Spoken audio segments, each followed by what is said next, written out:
నెల 18న మేడారంలో కేబినెట్ సమావేశం జరగబోతుందని మంత్రి పొంగులేటి శ్రీనివాసరెడ్డి తెలిపారు. చరిత్రలో తొలిసారి హైదరాబాద్ వెలుపల మంత్రివర్గ సమావేశం జరగనుందన్నారు.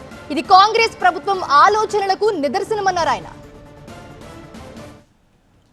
కమ్యూనిస్ట్ పార్టీ 100 సంవత్సరాల వేడుకలో కూడా పాల్గొని అక్కడ నుంచి కేబినెట్ మేడారంలో, అది కూడా ఒక ఇంపార్టెంట్ పాయింట్.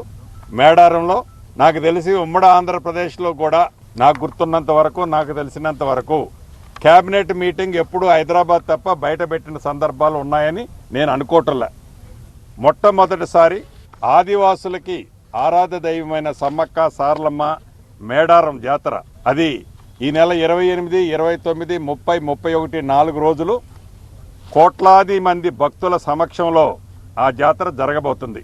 దానికంటే ముందు 18th ఇక్కడ నుంచి 18th ఈవినింగ్ నాడు మేడారంలో సాయంత్రం పూట రాష్ట్ర కేబినెట్ని కూడా అక్కడే ఏర్పాటు చేయడం జరిగింది.